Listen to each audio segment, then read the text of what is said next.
Shalom, selamat pagi. Jumpa lagi Ibu, Bapak, adik, kakak, saudari, saudara, dan anak-anakku sekalian.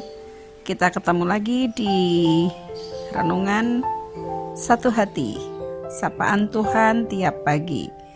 Dan pada hari ini kita akan memulai dengan berdoa terlebih dahulu. Mari kita berdoa. Tuhan Allah Bapa Maha Kasih, terima kasih Engkau telah pimpin kami, Engkau telah pelihara kami, Engkau telah sertai di dalam kami masing-masing tidur sepanjang malam, dan hari ini Engkau telah memberikan udara yang cerah. Terima kasih untuk berkat-berkat-Mu, dan kami hendak memulai hari ini kegiatan kami dengan merenungkan firman-Mu. Kami mohon Roh Kudus-Mu membimbing kami. Terima kasih ya Tuhan, amin. Ibu bapak, saudari-saudara dan anak-anak sekalian, pada hari ini kita akan merenungkan salah satu kekayaan firman Tuhan yang terambil dari bacaan Roma pasal yang ke-8 ayat 5-14, dan untuk bacaannya akan diambil dari bagian tadi, tetapi hanya dibacakan untuk ayat yang ke-5-9 saja. Jadi kita akan membaca dari Roma 8 ayat 5-9, dan salah satu anak praremaja GKJ Condong Catur bernama Abi akan membantu kita untuk membacakan ayat Alkitab tersebut. Silahkan Abi. Bacaan firman Tuhan pagi ini terambil dari Roma 8 ayat ke-5 sampai ke-9 yang demikian. Sebab mereka yang hidup menurut daging memikirkan hal-hal yang dari daging. Mereka yang hidup dalam roh memikirkan hal-hal yang dari roh. Karena keinginan daging adalah maut, tetapi keinginan roh adalah hidup dan damai sejahtera. Sebab keinginan daging adalah perseteruan terhadap Allah, karena ia tidak takluk kepada hukum Allah. Hal ini memang tidak mungkin baginya. Mereka yang hidup dalam daging tidak mungkin berkenan kepada Allah. Tetapi kamu tidak hidup dalam daging, melainkan dalam roh. Jika memang roh Allah diam di dalam kamu, tetapi jika orang tidak memiliki roh Kristus, ia bukan milik Kristus. Demikian firman Tuhan. Terima kasih Abi.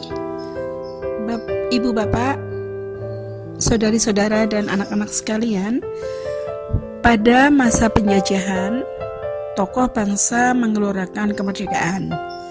Akhirnya pada tanggal 17 Agustus 1945, Indonesia merdeka dan Soekarno menjadi Presiden Republik Indonesia. Kemudian pada tahun 1965, sebagian rakyat Indonesia menilai Orde Lama yang dipimpin Soekarno gagal membawa Indonesia ke arah adil dan sejahtera, sehingga Orde Lama tumbang, diganti Orde Baru yang dipimpin Soeharto. Orde Baru dinilai memerintah secara otoriter dan korup, sehingga Orde Baru tumbang pada bulan Mei tahun 1998, diganti dengan Orde Reformasi yang sangat bebas dan demokratis. Bapak Habibie menjadi presiden di masa transisi, kemudian Bapak Abdul Rahman Wahid menjadi presiden pertama kali hasil pemilu di era reformasi. Pada tahun 2014 dilakukan pemilihan presiden untuk yang kesekian kalinya, dan Jokowi terpilih sebagai presiden.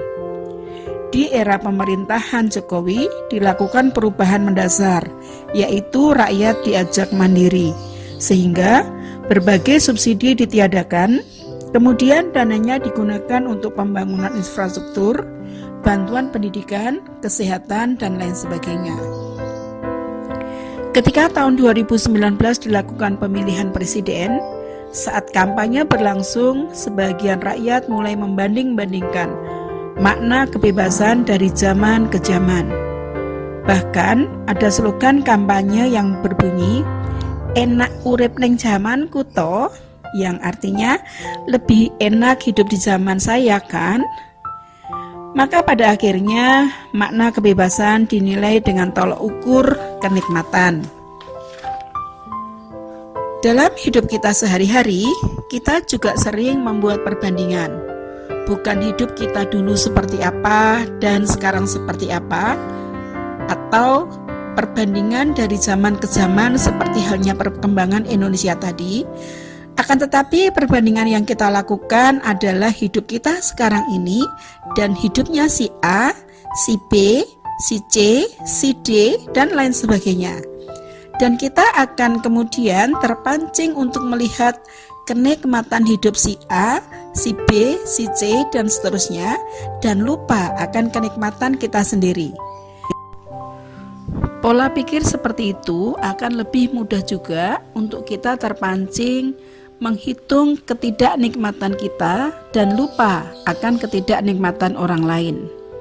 Sayangnya, yang kita hitung hanyalah dari apa yang kita lihat. Seperti pepatah orang Jawa mengatakan, urip sawang sinawang. Bukankah Paulus mengingatkan, hidup menurut daging memikirkan hal-hal yang dari daging, hidup menurut roh memikirkan hal-hal yang dari roh. Karena keinginan daging adalah maut, tetapi keinginan roh adalah hidup dan damai sejahtera.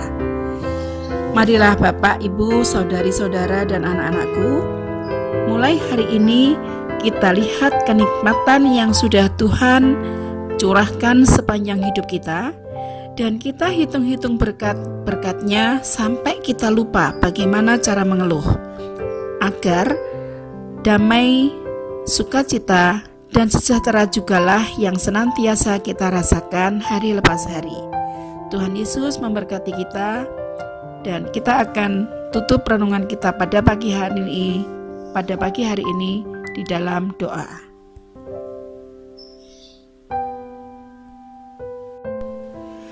Tuhan, terima kasih untuk penyertaan Tuhan yang sudah kami rasakan di dalam kami menerima berkat firman-Mu pada pagi hari ini, dan ajarlah kami untuk senantiasa memegangnya di dalam hati kami dan melakukannya di dalam kehidupan sehari-hari. Pimpin kami dengan Roh Kudus-Mu agar kami boleh mempersembahkan perilaku kami, karya kami untuk kemuliaan nama-Mu sepanjang hari ini. Dalam nama Yesus kami berdoa. Amin.